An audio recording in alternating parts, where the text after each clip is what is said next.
Vamos abrir a palavra no livro de Gênesis, o livro da criação, capítulo 6. Vamos ler o versículo 16. Glória a Deus, aleluia. Deus realmente habita no meio dos louvores.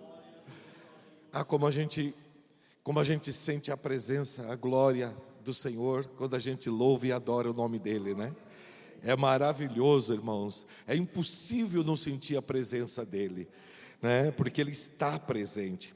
Capítulo 6, livro de Gênesis, versículo 16. O tema da mensagem de hoje é a janela da arca. Amém? Diga comigo, a janela da arca. Vou falar sobre a janela da arca nessa noite, em nome de Jesus. Os irmãos encontraram, amém? Diz assim a palavra de Deus: faça uma cobertura, deixando entre ela, a arca, uma abertura de meio côvado, ou de um côvado, meio metro. Coloque uma porta lateral, faça 3 andares, uma embaixo, um segundo e um terceiro. Amém? Só isso. Faça uma cobertura, deixando entre ela, no caso, e a arca, uma abertura de um côvado, 45 centímetros. Diga assim comigo, um côvado, 45 centímetros. Essa foi a determinação de Deus na construção da arca. Obrigado, Pai, pela Tua presença, Tua glória, Teu poder, Teu mover. Que o Senhor, através da minha vida, da Tua palavra, do Teu Espírito, venha falar ao coração de Teus filhos de uma forma poderosa e sobrenatural. Há pessoas aqui, Pai, que precisam ser motivadas. Há pessoas aqui que precisam ser consoladas. Há pessoas aqui que precisam, Pai, de uma palavra de instrução, de ensino. Há pessoas que precisam, Pai, serem corrigidas. Que a Tua palavra venha realizar toda a obra que o Senhor tem preparado para as nossas vidas. Em nome de Jesus, assim seja. Amém. Amém? Glória a Deus. Pode se sentar na presença de Deus em nome de Jesus. Glória a Deus. Irmãos, já há uns dias o Senhor colocou essa mensagem no meu coração quando eu fui num frigorífico comprar carne. Deus fala com a gente em tantos lugares, né, irmãos? Afinal de contas, Deus é Espírito e Ele está conosco todos os dias. Aonde quer que a gente venha andar, o Senhor está conosco. Afinal de contas, foi Ele que prometeu. Ele disse: estarei com vocês todos os dias, até a consumação dos séculos. Então, para nós que somos espirituais, para nós que temos esta intimidade com Deus, aonde quer que a gente esteja, o Senhor sempre se manifesta e Ele fala conosco. E eu estava, quando eu cheguei na frente do frigorífico, eu comecei a sentir um cheiro ruim de bicho, sabe? Um cheiro assim de cachorro molhado, horrível, um cheiro horrível. E eu disse: meu Deus, mas que cheiro ruim. Naquela hora veio uma palavra da minha mente: arca. Eu fiquei surpreso com isso. Preste atenção, fiquei surpreso. Como assim, arca? Mas, enquanto eu estava ali dentro, comprei algumas coisas, aquela palavra arca não saía da minha memória, da minha cabeça. Eu saí do frigorífico, fui para casa e a palavra arca estava, não é? Chegou à tarde, à noite, e a palavra continuava, e no outro dia de novo, e eu disse: mas que coisa, o que Deus quer dizer com isso? O que tem a ver a arca com um frigorífico, né? A gente fica questionando a Deus, fica pensando o que pode ser. Então, ali, através da leitura da palavra de Deus e a gente orando, colocando a vida da gente, Deus começou a esclarecer aquilo que Ele desejava falar. Então, eu comecei a pesquisar algumas coisas a respeito dela. Primeiro, a Bíblia diz, se nós observarmos no capítulo 6 do livro de Gênesis, a palavra de Deus diz, a partir do versículo 1, diz assim, versículo 9: são estas as gerações de Noé. Noé era um homem justo, íntegro, entre os seus contemporâneos, Noé andava com Deus, gerou 3 filhos, Sem, Cã e Jefé. Aí no versículo 11, olha, diz assim, ó: a terra estava o quê? Corrompida à vista de Deus e cheia de violência. Deus olhou para a terra e eis que estava corrompida, porque todos os seres vivos haviam corrompido o seu caminho na terra. Veja só, todos os seres vivos haviam o quê? Corrompido o seu caminho na terra. Toda a terra estava corrompida. Aí quando nós observamos no versículo 9, a Bíblia diz que Noé, a Bíblia não fala sobre os seus filhos, mas diz que Noé era um homem íntegro. Noé era um homem temente a Deus. Noé andava com Deus e Noé servia a Deus. Mas a terra toda estava corrompida. Não tinha um justo sequer. A terra estava, irmãos, caótica no sentido espiritual. Foi então que Deus ordenou que Noé construísse a arca. E aí, foi aí que Deus começou a falar comigo, irmãos. Uma arca muito grande, 133 metros de comprimento, 22 metros de largura, 13 metros de altura, 3 andares, cerca de 8.700 a 9.000 metros quadrados. Veja, muito grande, uma arca muito grande. A gente, às vezes, olhando na palavra, não tem dimensão do que era a arca que o Senhor ordenou que Moisés construísse. Cerca de 100 anos trabalhando para que aquela arca ficasse pronta. Irmão, uma vida, a gente não chega a 100 anos, é 70, 80. Mas ele trabalhou incessantemente, até que a arca ficasse pronta, irmãos. A arca, ela não tinha uma boa aparência, ela não foi feita para ser um barco turístico, não é? Para viajar, um grande navio, não, ela era como se fosse um caixão, não tinha nada de especial nela, mas ali estava o grande livramento de Deus, a grande salvação de Deus. E se nós observarmos, quando Deus fala com Noé para que ele coloque os animais, irmãos, Deus fala que ele colocasse dos animais que são puros, 7 casais, de cada espécie. Os animais impuros, 1 casal de cada espécie. Quais são, por exemplo, os animais puros? Por exemplo, o animal impuro, o leão. O leão, apenas 1 casal. O boi, o leão impuro, 1 casal. O boi puro, 7 casais. Por exemplo, o tigre impuro, 1. As ovelhas puras, 7 casais. Alguns estudiosos dizem que cerca de mais, irmãos, olha, de 30.000 espécies de animais foram colocadas nessa arca. Muito bicho mesmo. E além de toda essa bicharada, a família de Noé. Noé, sua esposa, seus 3 filhos e suas 3 noras. Agora, imagine, como se, irmão, você sabia que essa igreja tem quase uma aparência de arca? Dá uma olhada no teto. Era mais ou menos assim, comprida, o teto assim para a água descer, como você está vendo aqui na parte do forro, 1 metro para a cobertura, os andares de 4 metros, 3, 12, 13 metros, era mais ou menos assim, as divisórias, e ali todas estas espécies de animais. Imagine, quando Deus me falava sobre a arca no frigorífico, porque eu estava sentindo o cheiro, eu comecei a pensar o cheiro que estava dentro daquela arca.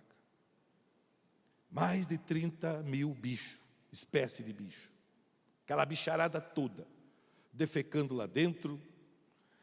E qual era a abertura? Uma pequena janela de 45 centímetros, mais ou menos isso aqui.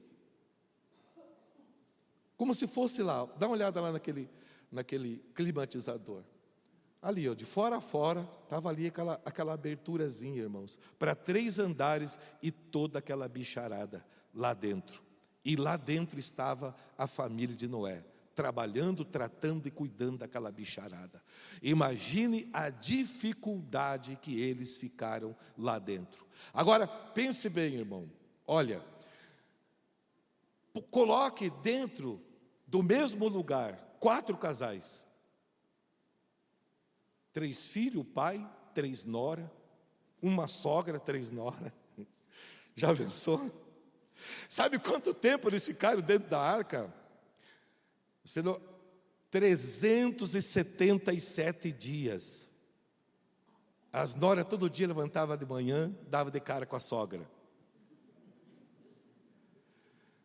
A sogra levantava pela manhã, dava de cara. 3 noras. 8 pessoas completamente diferentes, no mesmo lugar, por 377 dias, mais do que um ano. Tem gente que não aguenta ficar um dia na casa da sogra. Tem sogra que não fica um dia na casa da nora, chega e já quer ir embora. Acho que vamos ir, tem coisa para fazer, e dá um monte de desculpa e vai embora. E eles tiveram que ficar no mesmo lugar, irmãos, mais de um ano, sentindo o cheiro de tudo que era bicho. Você já viu o tamanho do monte do cocô do elefante?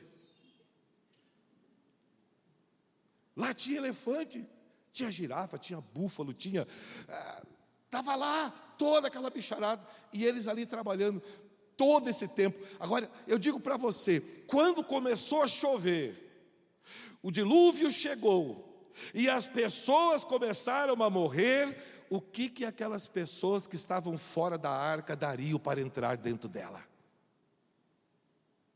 Porque lá estavam 8 pessoas, no meio do mau cheiro, lá estava toda aquela bicharada, mas eles estavam seguros.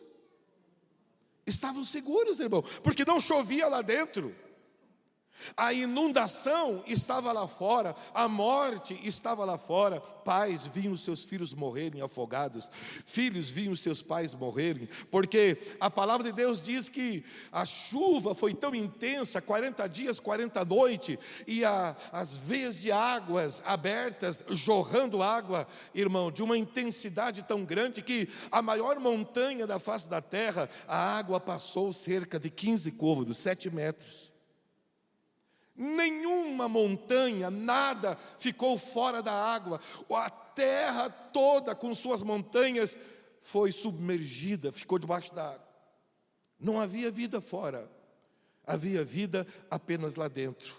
Apenas aqueles que estavam dentro da arca tinham uma certeza, tinham a segurança de poderem se salvar. 377 dias. Quando chegou os 377 dias, diz a palavra de Deus que a terra secou, e Moisés removeu o teto da arca, e saiu para fora, através da ordem de Deus, ele e todos os animais que ali estavam. E diz a palavra de Deus que Noé edificou um altar, e ele sacrificou animais puros sobre aquele altar, e Deus veio até ele para fazer promessas, e Deus fez uma aliança com Noé, que jamais o mundo seria destruído através de enchente, de dilúvio. Então ali Deus fez uma aliança, e eles saíram, se multiplicaram, cresceram, mas o problema, irmão, não se resolveu, porque a terra continuou corrompida. Todas as gerações que vieram no futuro estavam vivendo a mesma coisa que Noé viveu no tempo da construção da arca. Não mudou nada. Então, a primeira vez Deus salva uma família. A primeira vez Deus resgata uma família inteira através do seu propósito. Foi fácil? Não foi trabalhar 100 anos para construir uma arca. Irmão, veja que tipo de material existia naquela época para fazer as madeiras, para cortar, para serrar, para pregar, para colar uma embarcação tão grande. Quanta dificuldade, um ano, tudo no machado. Irmão, a salvação de Noé custou um preço caro. Não foi fácil para ele. Talvez, se fosse qualquer outra pessoa, teria desanimado. Porque até então nunca havia chovido sobre a face da terra. A Bíblia diz que não havia chuva. À noite subia um orvalho, regava e a água aparecia, mas nunca tinha chovido. Quando Deus disse para Noé que Deus ia abrir as comportas dos céus, iria chover, ele creu. A sua casa acreditou. As outras pessoas que observaram, que viram, chamavam Noé de louco. Porque ele dizia, vai chover, e as pessoas diziam, vai chover coisa nenhuma, nunca choveu, eu nunca ouvi dizer que caiu uma gota d'água do céu. Esse cara está doido, não está bem da cabeça. Quando Noé falava em Deus, da providência de Deus, da misericórdia de Deus, ninguém acreditava. Não que Noé fosse um pregador, porque o objetivo de Deus não era salvar os antediluvianos. O objetivo de Deus era salvar Noé e a sua casa. Talvez, se Noé tivesse evangelizado, pregado, talvez seria mais difícil ainda comportar todas as pessoas dentro daquela arca. Mas para o mundo, aquilo era a maior loucura da face da terra, irmão. As coisas de Deus, irmão, muitas vezes elas são tidas pelas pessoas que desconhecem a Deus como loucura, como bobagem. Para que isso? Vai fazer isso? Tem tanta coisa que se pode fazer. Olha só lá o doido derrubando madeira, lapidando madeira. Humano, irmão. Morreram todos, e através de Noé, a corrupção estava ali. Porque, irmãos, o homem é pó, E aí no futuro, o que acontece? O Senhor prepara um segundo plano de salvação. Mas agora, não é só para a família de Noé, para toda a humanidade. Amém?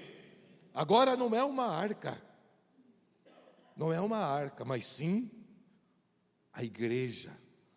Quando os meninos cantavam, a igreja do Senhor, o inferno não pode prevalecer. Irmão, o inferno prevaleceu com aquele povo antediluvianos, mas o inferno não pode prevalecer contra a igreja do Senhor. Deus enviou o seu Filho Jesus, viu, irmão, para se sacrificar. Se lá no Antigo Testamento, se lá no tempo do dilúvio, até mesmo os animais, os puros, a quantidade era maior, os impuros, a quantidade era menor. 7 casais de animais puros, 1 casal de animal impuro. Hoje, através de Cristo, a oportunidade é para todos. Aliás, ele disse, aonde abundou o pecado, superabundou a graça de Deus. Amém, irmão?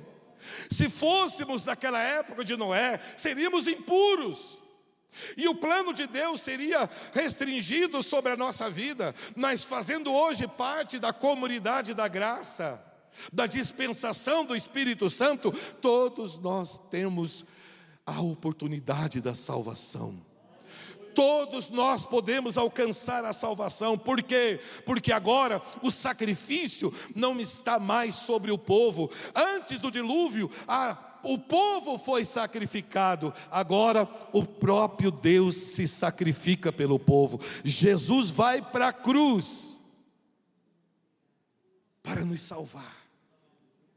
Irmão, é tremendo o que o Senhor Jesus fez pela humanidade. Quem éramos nós? Qual a esperança que nós tínhamos? O que uma pessoa pode ser? O que uma pessoa pode fazer para que a pessoa possa se salvar ou salvar alguém? Se na época de Noé todos eram injustos, impuros, na nossa época é diferente. Eu estava observando a carta do apóstolo Paulo aos Romanos, no capítulo 12. Irmãos, É uma coisa extraordinária, aquilo que Deus tem falado, porque se lá no tempo do dilúvio havia atitudes, responsabilidades, quanto trabalho, quanta persistência, quanta insistência para poder se salvar. O tempo que nós estamos vivendo não é diferente. A salvação, ela é totalmente gratuita. Jesus pagou o preço, amém? Pagou o preço.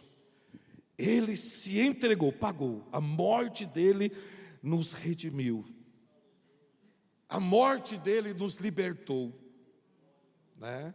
Eu digo nos libertou porque estamos em Cristo, amém? Porque aquele que está em Cristo é nova criatura. As coisas velhas já passaram, diz o apóstolo Paulo, e tudo se fez novo, né? Tudo se fez novo. Eu estava observando a carta do apóstolo aqui de Romanos. Se voltar um pouquinho, no capítulo 8, o primeiro versículo diz assim, ó: agora pois, já não existe nenhuma condenação para aqueles que estão em Cristo Jesus. Diga, não existe nenhuma condenação para aqueles que estão em Cristo Jesus. Então veja, o sacrifício nos alcançou. Então agora não há condenação sobre a nossa vida. Por isso que a Bíblia diz, e os irmãos cantaram, o inferno não pode prevalecer. Por que o inferno não pode prevalecer? Porque o Senhor pagou o preço e a igreja é vitoriosa. Nós temos essa conquista, essa vitória. Glória a Deus. Glória a Deus. Então não há, fomos salvos, irmãos, pela graça de Deus. Veja, hoje nós vivemos o tempo da arca. Nós estamos aonde? Na igreja. Na igreja, estamos em Cristo, não estamos fora de Cristo. Nos rendemos a Ele, salvamos a Ele. Agora, o Senhor coloca aqui algumas atitudes que nós temos que ter para realmente estarmos aptos a desfrutar de tudo aquilo que Ele conquistou para nós. Porque a salvação é de graça, é pela graça, mediante a fé. E a gente só olha para a primeira parte, a salvação pela graça, e a gente não olha mediante a fé. Mas esta parte, a fé, é aqui que está todo o peso que nós, como filhos e filhas de Deus, precisamos levar. A fé. Porque se dissesse assim, pela graça sois salvos, né? Por meio de Deus, e isso vem de vocês. Mas quando diz assim, pela graça sois salvos mediante a fé, é aí que está o ponto, irmãos.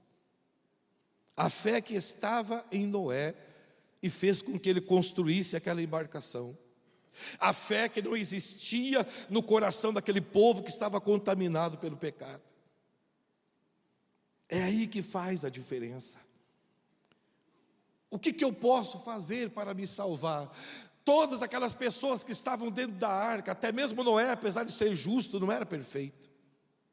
Noé também tinha seus defeitos, mas ele estava dentro da arca. Os filhos de Noé não eram perfeitos. As suas noras não eram perfeitas, mas elas estavam aonde? Dentro da arca. Estavam lá dentro. E olha, irmão, eu lá na igreja pré-diluviana, a arca, lá, a Bíblia diz que a arca tinha uma porta e uma janela em cima.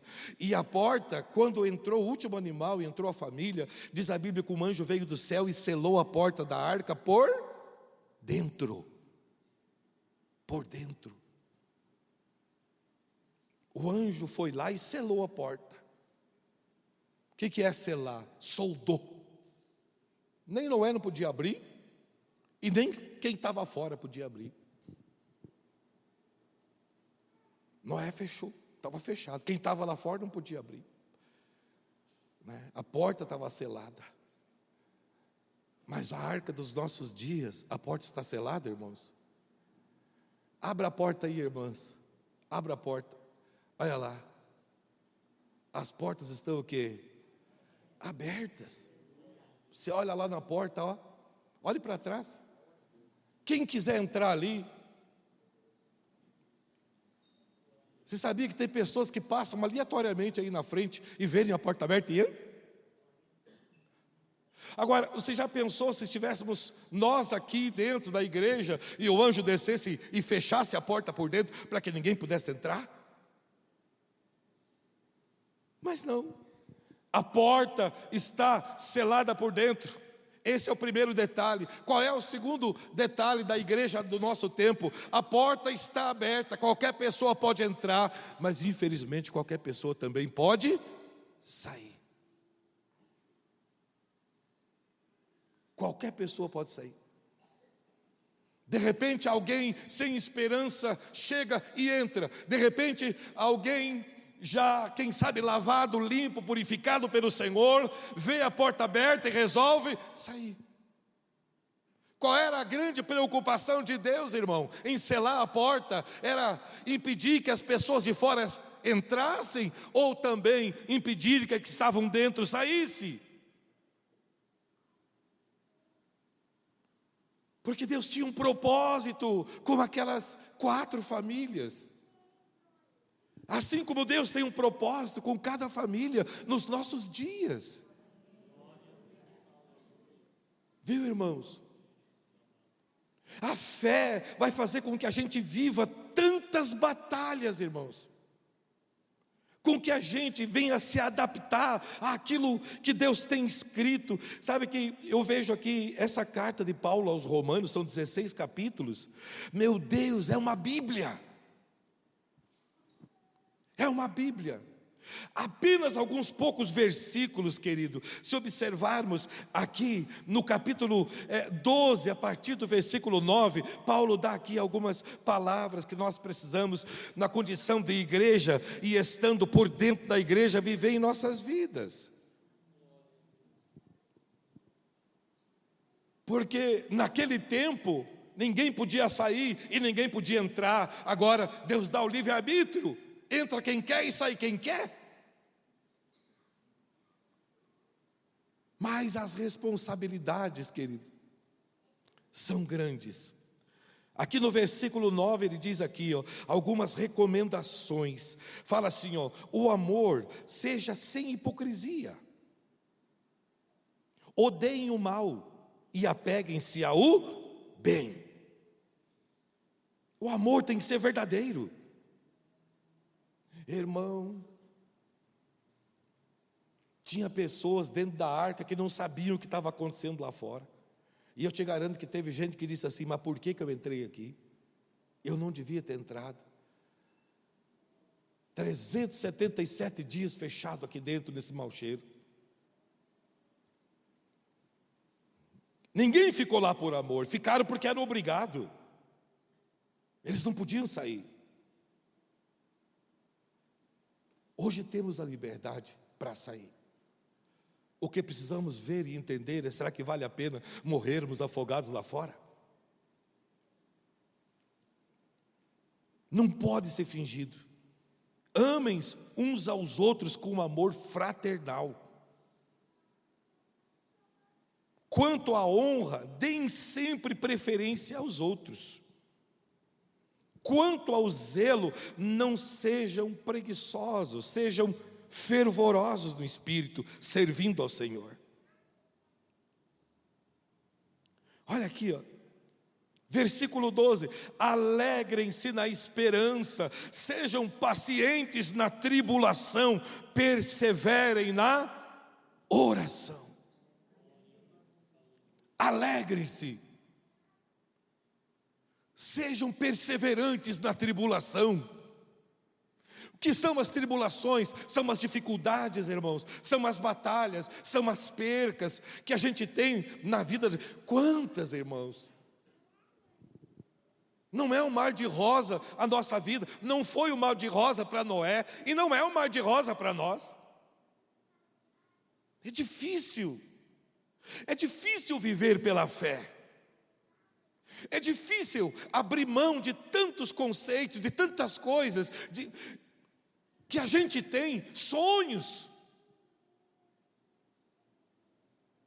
Como é difícil abrir mão. Eu lembro que, quando eu era pastor em Curitiba, um sobrinho meu que hoje é pastor Gilvan, ele jogava no Atlético do Paraná, em todas as categorias de base, até o juvenil. Estava se preparando para subir. E eu disse assim: o Senhor não te escolheu para ser um jogador de futebol. O Senhor te escolheu para ser um pastor. Ah, irmão, abrir mão de uma carreira que, irmão, o jogador de futebol é uma das pessoas mais bem pagas na face da terra. Se consegue, se dá certo, está rico. Está rico, são milhões. Eu disse para ele: ó, o Senhor te escolheu para ser pastor e não jogador de futebol. Não, tio, não, Deus o livre. Eu vou tentar, eu vou ir e tal, vou chegar lá e tal. Eu falei: homem, vai servir a Deus, vai fazer o Instituto Teológico, vai servir, você vai ser pastor. Aí sabe o que aconteceu? Teve um problema no joelho, grave. Ele não parou, porque por ouvir as coisas de Deus, a vontade de Deus, parou na marra. Esse joelho, irmão, eu não sei quantas cirurgias ele já fez. Uma vez ele quase morreu por causa desse joelho. Ligaram para mim de Curitiba, porque entrou uma infecção terrível e ele corria risco de morte. E ficou meses internado com aquela infecção terrível no joelho. E todo mundo orando para que Deus tivesse misericórdia, livrasse, salvasse ele, né? E com o passar do tempo, os medicamentos não faziam efeito, não curavam. Mas aí então foi curado. Foi curado. E aí quando o joelho estourou, que daí, aí foi fazer o Instituto Teológico, aí foi fazer faculdade, aí foi fazer teologia, e aí para depois ser consagrado a pastor. Eu tive o privilégio de consagrá-lo a pastor. Mas não era preciso passar por tudo que ele passou. Se não tivesse sido rebelde, se tivesse dado ouvido àquilo que Deus tinha falado, não teria passado por tudo aquilo.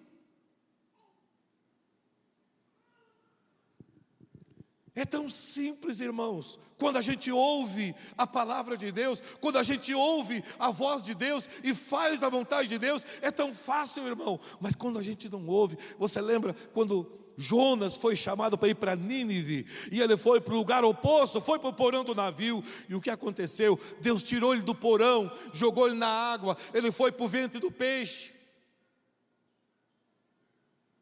Não era preciso ir para o ventre do peixe, passar 3 dias nas trevas, na escuridão do ventre de um peixe. Imagine o mau cheiro, o sofrimento lá dentro. Mas ele precisou passar, porque Deus deu uma ordem para ele, e ele foi totalmente ao contrário daquilo que Deus mandou.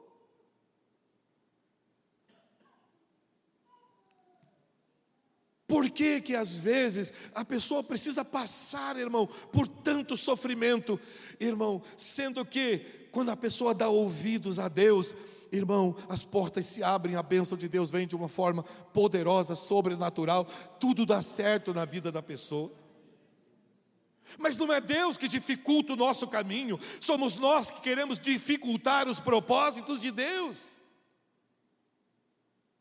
Aí é necessário que algumas pedras apareçam, uma doença,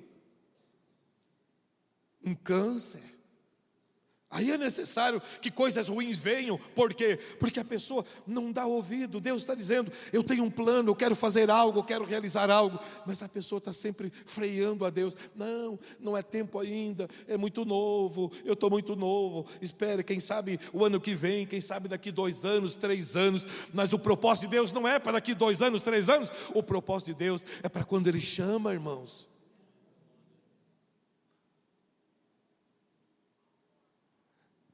A porta está aberta para entrar, a porta está aberta para sair, mas quem pode nos livrar das nossas responsabilidades? Quem pode nos livrar das mãos de Deus? Quem pode impedir que Deus faça justiça na nossa vida? A Bíblia fala que não há ninguém que possa escapar das mãos de Deus. Operando Deus, quem impedirá? Se Deus te chamou, se Deus tem um propósito, não fuja de Deus, irmão. Não fuja de Deus, não corra para o mundo, não corra para os prazeres do mundo, porque o preço que você vai pagar vai ser muito alto. Você sabe o que é? De um jeito ou de outro, Deus é Deus. Deus é Deus. Sabe, é como a vida da gente, quando a gente é novo, a gente corre, faz tudo errado para ficar doente. Quando a gente fica velho, a gente quase se mata, faz tudo certo para ter saúde. Quando a gente é novo, a gente não valoriza a saúde.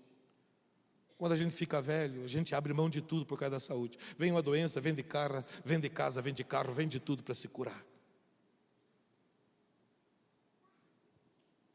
A gente nunca pensa no tempo certo, a gente só pensa depois, quando o tempo já passou. Seja paciente na tribulação. Paulo diz, sejam pacientes, a tribulação veio, a dificuldade veio, o problema veio, a crise veio, não desanime, a porta está aberta. Mas a vontade de Deus não é que ninguém saia, e sim que todos aqueles que estão lá fora perdidos, entrem. Esse é o objetivo de Deus. O preço já foi pago, o sacrifício já foi feito, por que nós não vamos aproveitar? Já que estamos aqui, temos a oportunidade, temos o privilégio de fazermos a coisa certa, para que não fazer a coisa certa? Então, Deus nos deu responsabilidades. Quando Paulo fala aos romanos aqui, ele disse, alegrem-se na esperança, sejam pacientes na tribulação, perseverem em oração. Se a tribulação veio, orem mais ainda. Se a dificuldade veio, orem mais ainda, busquem a Deus. Busquem a presença de Deus. Aí no versículo 13, ele diz, ajudem a suprir as necessidades dos outros, pratiquem a hospitalidade, abençoem aqueles que perseguem vocês, abençoem e não amaldiçoem. Alegrem-se com aqueles que se alegram, chorem com aqueles que choram. Tenham o mesmo modo de pensar de uns para com os outros. Em vez de serem orgulhosos, sejam solidários uns com os outros. Não sejam sábios aos seus próprios olhos. Eu te garanto que a família de Noé teve que aprender a conviver junto lá dentro. Não tinham saída. No começo foi difícil, mas depois eles aprenderam. Porque eles estavam nas mãos de Deus. Assim como cada um de nós está nas mãos de Deus. E precisamos aprender a conviver, irmãos. Precisamos aprender a servir a Deus, juntos. Precisamos aprender a superar o mau cheiro que vem das diferenças.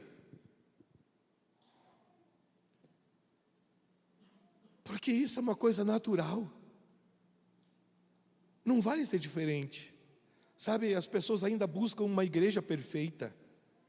Mas como que uma pessoa imperfeita pode procurar uma igreja perfeita? Como que você imperfeito vai viver dentro de uma igreja perfeita? Como que eu, imperfeito, vou ser pastor de uma igreja perfeita? Não existe. A igreja perfeita você nunca vai achar. O pastor perfeito você nunca vai achar. Você vai morrer velhinho, procurando igreja e não vai encontrar. Porque a perfeição não está na igreja, a perfeição não está no ser humano, a perfeição está em Deus, irmão. Ele é perfeito. O que nós precisamos aprender é a conviver sendo imperfeitos. O Senhor chamou 12 discípulos. Veja, irmão, como foi difícil aqueles 12 caminhar junto. Tinha hora que Jesus estava com 3, tinha hora que estava com um só, tinha hora que estava com 12. Havia um ciúme, havia uma murmuração entre eles. Cada um deles queria ser o maior no reino de Deus. Ali estava gente incrédula, gente ladrão, ali tinha, irmão, gente violenta, ali tinha traidor, tinha tudo ali dentro.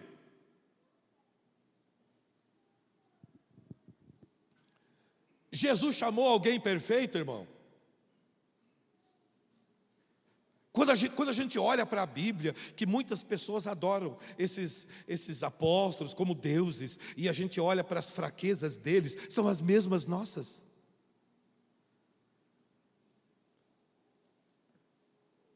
Os erros deles são os mesmos erros que nós cometemos. Eles eram invejosos.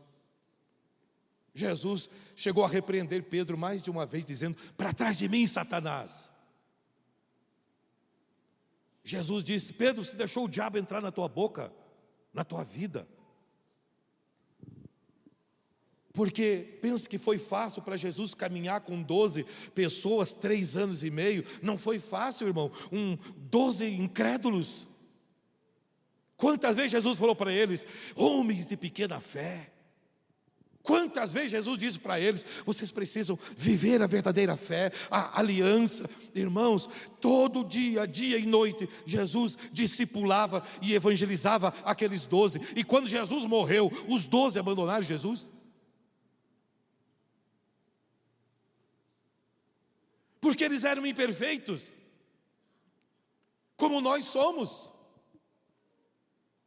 Não há um justo sequer. Como não houve nenhum justo no tempo de Noé, não há hoje nenhum justo. Aqui a Bíblia diz que naquele tempo não tinha justo, hoje também não tem justo. Querido, se nós somos justos, não é pela nossa justiça, é porque somos justificados por Ele. É a justiça dele que nos justifica, não é a nossa. Qual a justiça minha? Eu condeno quem merece ser solto e solto quem merece ser condenado. A minha justiça não é perfeita, somente a justiça de Deus é perfeita. Mas a gente não aceita o defeito dos irmãos, a falha dos irmãos. A gente não aceita, a gente quer que os irmãos sejam perfeitos, sendo que nós não somos perfeitos.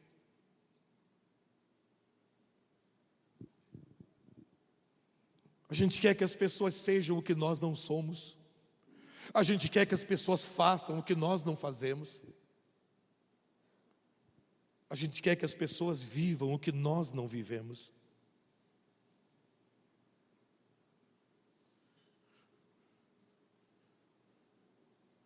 Nós precisamos aprender a viver em comunidade, irmãos.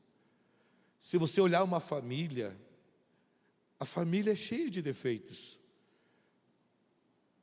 O marido tem defeitos, a esposa tem defeitos, os filhos têm defeitos, mas é uma família. E a gente, irmãos, escute, a gente pode até falar dos defeitos da nossa família, mas não aceita que outro fale. Ou você deixa que as pessoas falem mal da tua família? Eu posso chegar e dizer para o fulano: o meu irmão é um sem vergonha. Mas se alguém chegar para mim e falar: o teu irmão sem vergonha, eu fico doido. É ou não é? Por que a gente não pode viver isso na casa de Deus? Jesus manda a gente olhar para as qualidades dos irmãos. E por que a gente olha para os defeitos das pessoas? Aquele lá nem ora, aquele lá, nossa, não canta, aquele lá faz isso, a gente fica olhando, irmão, e a gente não consegue ver as coisas boas que o Senhor realiza na vida de todos. Por que os nossos olhos só olham aquilo que não precisam olhar? Quando a Bíblia diz, o próprio Jesus disse que os nossos olhos são as janelas da nossa alma. Às vezes eu digo assim: qual é a janela da minha alma? A boca fala do que está onde? No coração. A boca daquele que louva, que exalta, que glorifica. A boca daquele que ora. A boca daquele que serve a Deus. Irmão, ela fala do que está no coração. Mas a boca daquele que amaldiçoa, daquele que odeia, também fala o que está no coração. É fácil da gente saber o que está no coração da gente. É só a gente começar a marcar as palavras da gente durante o dia. Quando chegar à noite, você olha para todas as palavras que você disse e você vai saber o que está dentro do teu coração.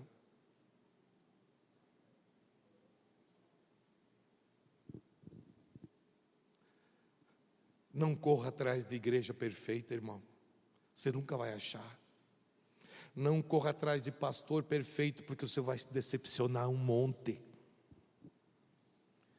Aquela pessoa que você tem por perfeito, por santo, é imperfeito, irmão. E é só santo por causa de Deus, porque por Ele não é nada.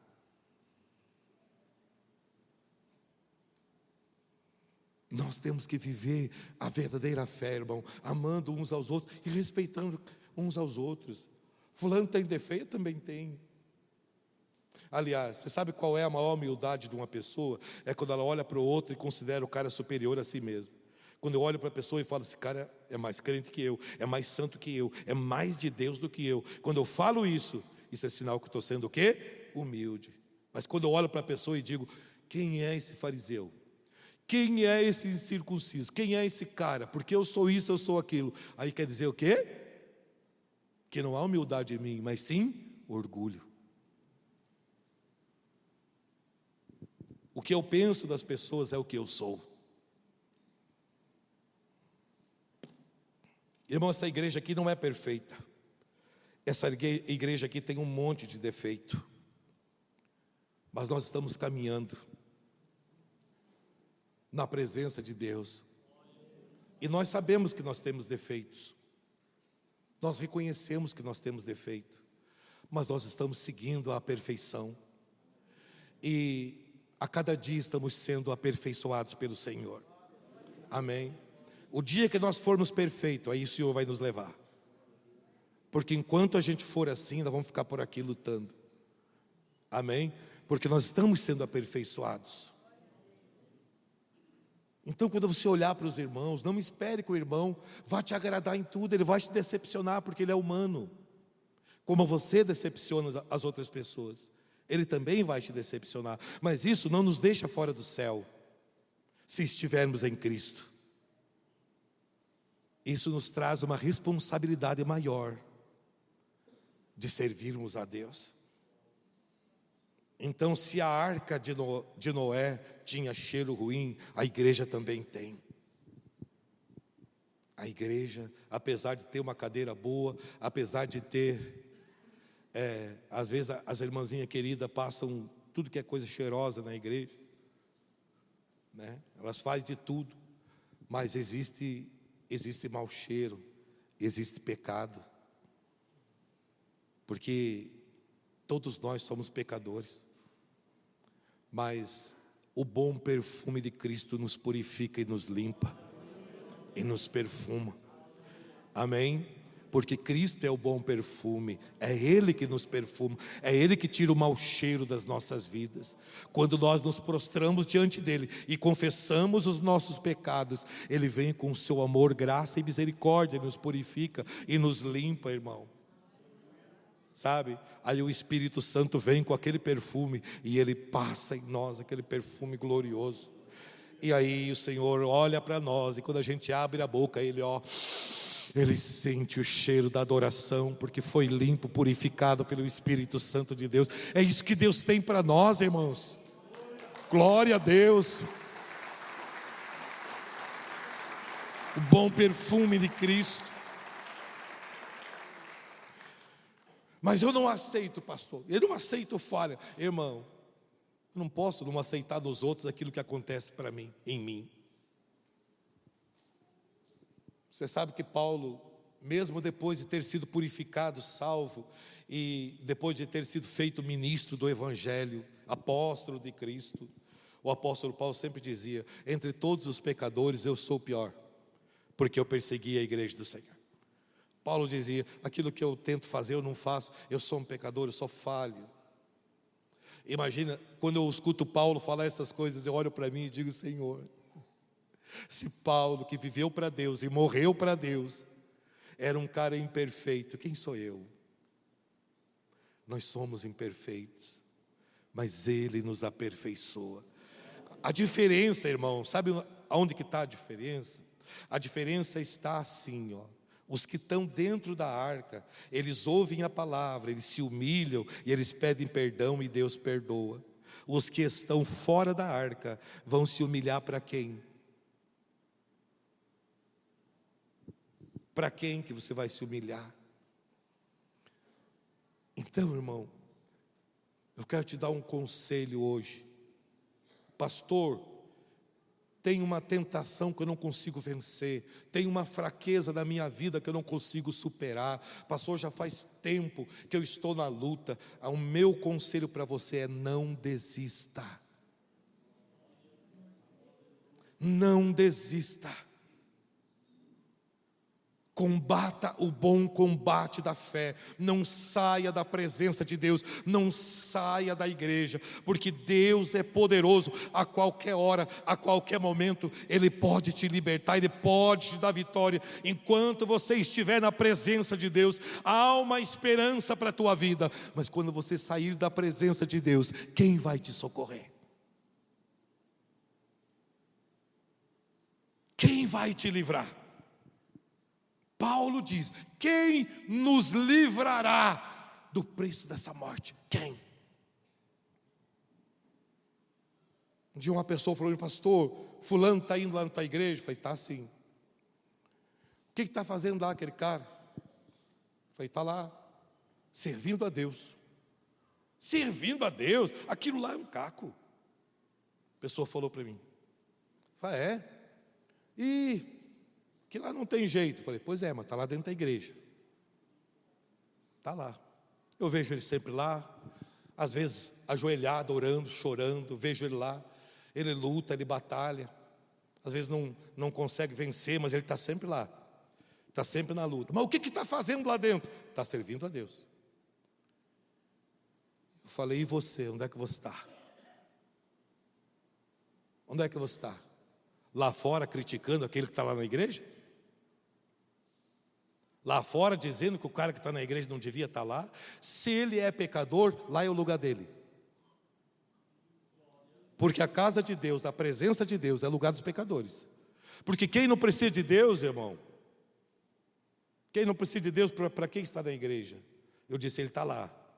E eu disse: sabe de uma coisa que eu vou dizer para você? Pode dizer, pastor. Eu falei: quando Jesus voltar, ele vai subir. Ah, mas ele está errado. Eu digo: mas está lá dentro da igreja, ele vai subir. Deus vai, de uma maneira ou de outra, preparar uma oportunidade para salvar essa pessoa, porque ela não sai da casa de Deus, ela não sai da presença de Deus. E você lá fora, quem vai te livrar? Nem que seja na última hora, Deus vai preparar livramento para ela, porque ela não desiste de Deus. E você? Você está santo? Você está resolvido? Se Jesus voltar hoje, você sobe? Ai, pastor, eu não sei, só Deus sabe. Eu falei: se você não sabe, tenha certeza de uma coisa: você não vai subir. porque aquele que vai subir, ele sabe, ele sente, ele sabe, ele serve a Deus. Amém? Então, irmão, tem muitas pessoas que chegam e dizem para você: tu está indo na igreja ainda, o que tu está fazendo lá? Estou indo lá. Davi disse assim: eu sou fraco e necessitado, mas o Senhor cuida de mim. Amém? Nós somos fracos, somos necessitados, somos errados, fazemos tanta coisa, mas o Senhor cuida de mim. Nós não vamos desistir de Deus, irmão. Nós não vamos sair da presença de Deus, não vamos sair da casa de Deus. Nada vai nos tirar da presença de Deus, porque o apóstolo Paulo mesmo, escrevendo aos Romanos, diz: nada pode nos separar do amor de Cristo. Irmão, sabe que a gente vive na presença? Porque a gente sabe que precisa de Deus, irmão.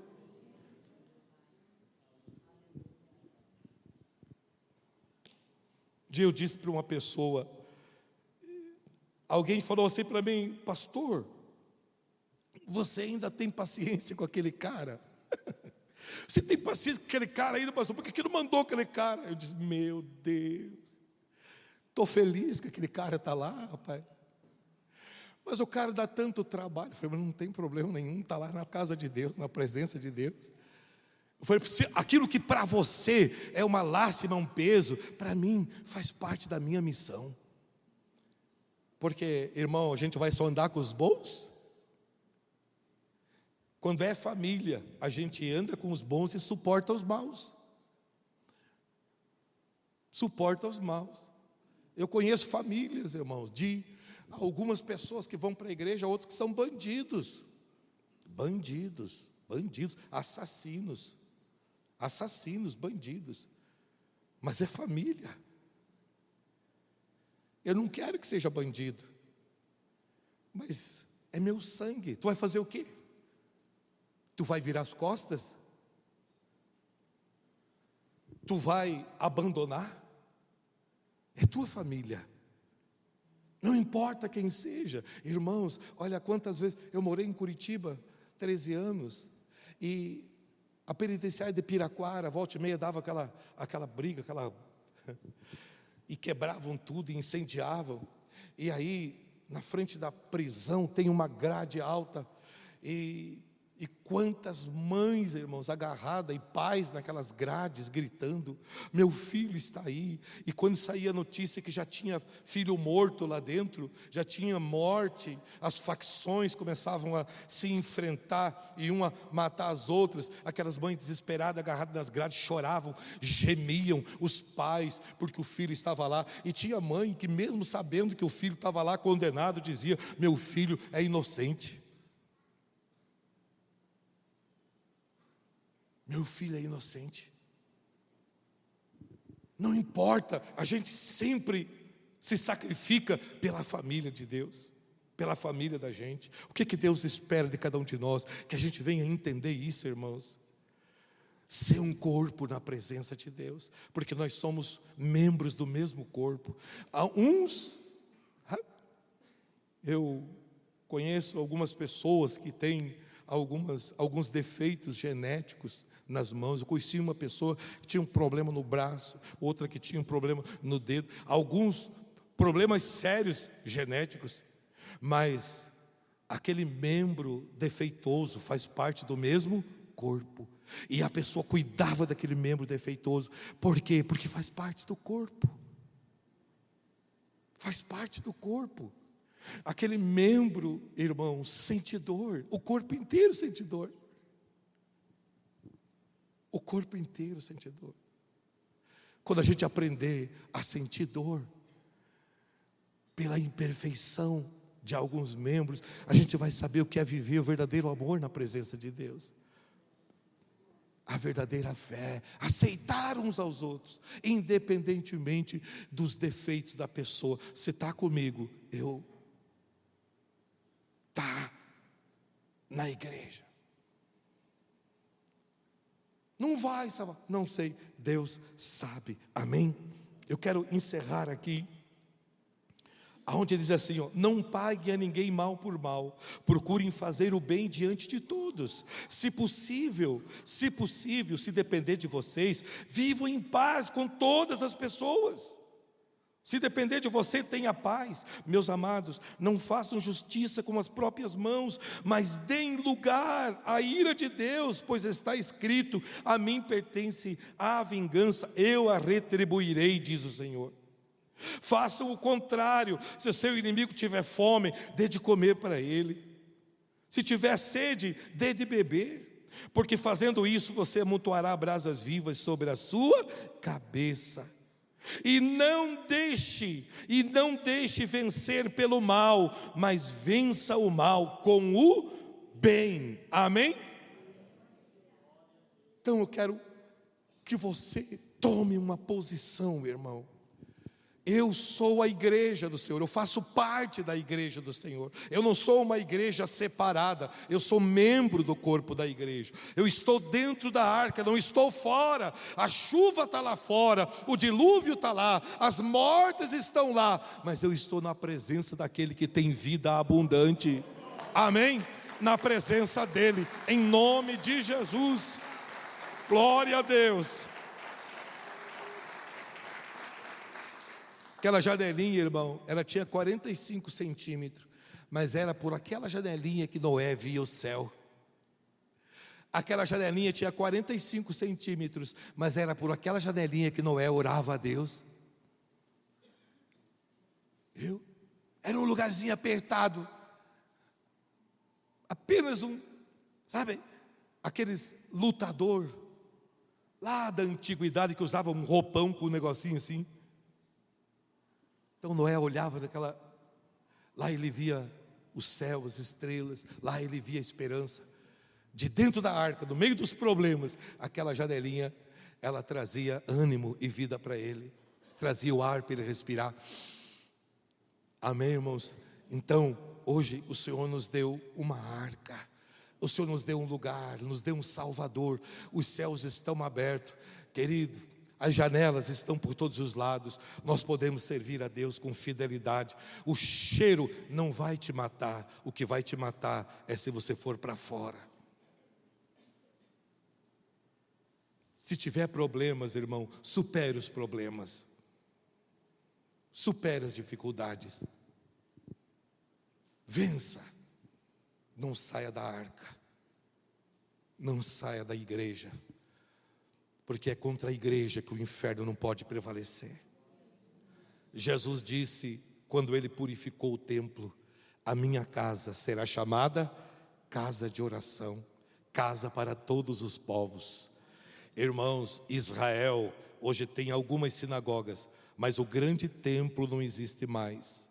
Hoje eles oram diante da muralha do segundo templo.